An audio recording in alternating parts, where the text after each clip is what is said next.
Breaking news थांनाय हराव गहपुराव गिख्रंथाव लामा जाब्रबथायाव सानै बर' लाइमोननि गोब्राबै जखम जानाय सासेनि मुंखौ अमर बसुमतारी आरो बिफानि मुंखौ गायलां होनना मिथिनो हादों। गुबुन सासेनि मुंखौ दीपक नार्जारी होनना मिथिनो हादों। बे लामा जाब्रबथाया माबायदि जानाय बियो दासिमबो रोखा जायाखै। आथिखालाव गहपुर सिभिल फाहामसालियाव फाहामथाय होगासिनो दङ। बे सानैबो गोब्राबै जखम जानाय सुबुंखौ जौगा फाहामथायनि थाखाय लखिमपुर फाहामसालियाव दैथायनो थाखाय लाहार फाहार खालामदों होनना मिथिनो हानाय जादों।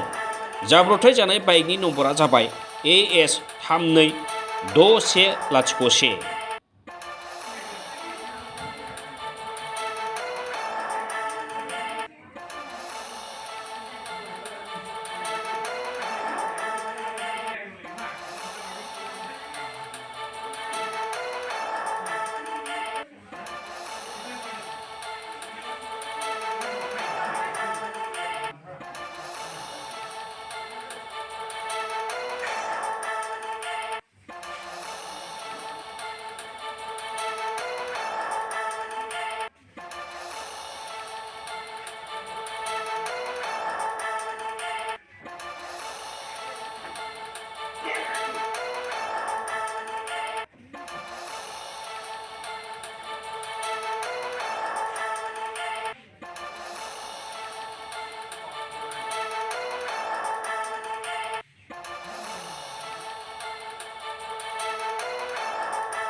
गहपुरनिफ्राय धनेश्वर बसुमतारीनि रिपर्ट, समनि रादाब।